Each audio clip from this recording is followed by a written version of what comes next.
దేవుని నామానికి స్తోత్రములు. ఈ ఉదయకాల సమయంలో మీ అందరికీ కూడా నా హృదయపూర్వకమైనటువంటి వందనాలు తెలియజేస్తున్నానండి. ఈ దినము దేవుడు మీతో మాట్లాడుతున్నటువంటి మాట తెలుసా?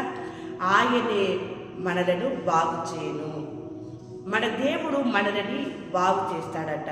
చూడండి, వాక్యం సెలవిస్తూ ఉంది. కీర్తనలు 107వ అధ్యాయము 19వ వచనం. కష్టకాలమందు వారు యెహోవాకు మొరపెట్టిరి, ఆయన వారి ఆపదలో నుండి వారిని విడిపించెను. ఎప్పుడైతే నీవు కష్టకాలంలో ఉన్నప్పుడు, శ్రమలో ఉన్నప్పుడు, అనారోగ్య పరిస్థితిలో ఉన్నప్పుడు, ఇబ్బందులు ఉన్నప్పుడు దేవునికి మొరపెడతావో ఆయన మిమ్మల్ని విడిపిస్తాడు. విడిపించడమే కాకుండా ఆయన మిమ్మల్ని బాగు చేయను. దేవుని బిడ్డలారా, దేవుడి యొక్క వాక్యం సెలవిస్తూ ఉంది కదా. యెహెజ్కేలు గ్రంథము 38వ అధ్యాయము 7వ వచనంలో, నీవు సిద్ధముగా ఉండుము, నీవు సిద్ధపడి నీతో కూడా కలిసిన సమూహం అంతటిని కూడా సిద్ధపరచుము. ఎందుకు నీవు సిద్ధముగా ఉండాలి? నీతో ఉన్న నీ కుటుంబాన్ని, నీ సమూహాన్ని సిద్ధపరచుకోమని అంటున్నాడంటే, కష్టకాలమందు వారు యెహోవాకు మొరపెట్టిరి, ఆయన వారి ఆపదల నుండి వారిని విడిపించును. ఆయన బాగు చేస్తాడు. కాబట్టి నువ్వు సిద్ధముగా ఉండి మొరపెట్టడానికి.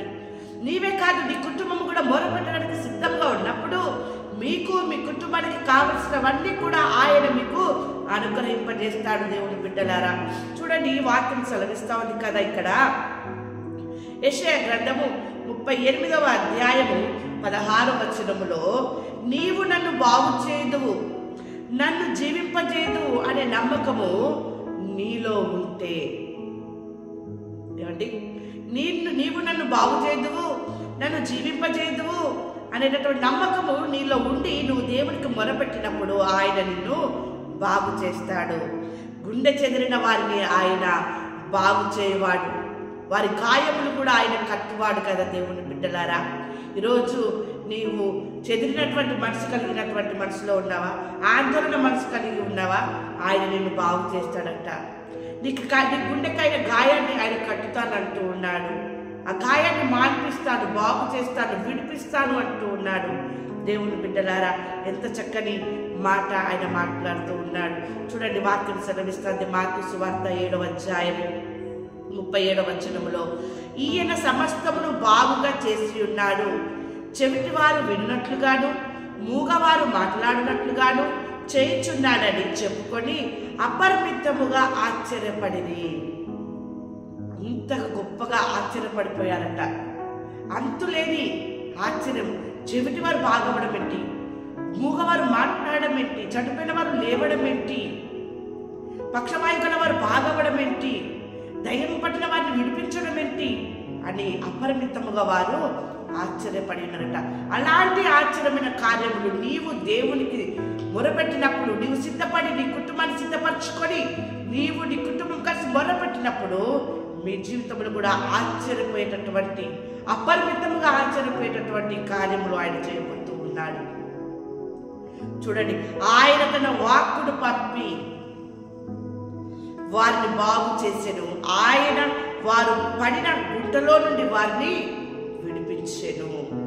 ఏ గుంటలోనైతే నువ్వు పడి ఉన్నావో ఆ గుంటలో నుండి ఆయన నిన్ను విడిపిస్తాడట. దేవుని బిడ్డలారా, ఆయన వాక్యాన్ని పంపి, ఆయన మాటను పంపి ఆయన మిమ్మల్ని బాగు చేస్తానంటున్నాడు. ఈ ఉదయకాల సమయంలో నువ్వు ఎలాంటి పరిస్థితుల్లో ఉన్నావో ఆయన వాక్కును నీ ఇంటికి పంపించాడు.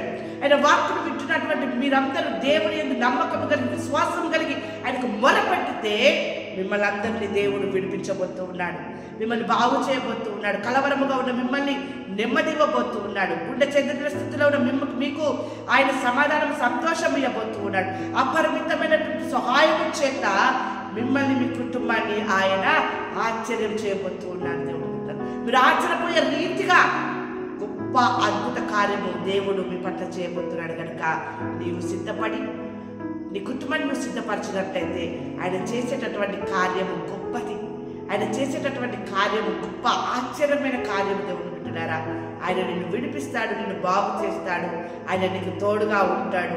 అద్భుతమైన ఆనందము, సమాధానముతో నిన్ను, నీ కుటుంబాన్ని ఆయన నింపి సమాధానము కలిగి నీ కుటుంబమును నీవును కూడా జీవించేటటువంటి స్థితిలో ఆయన మిమ్మల్ని నిండారుగా ఆశీర్వదించును గాక. ఆమేన్.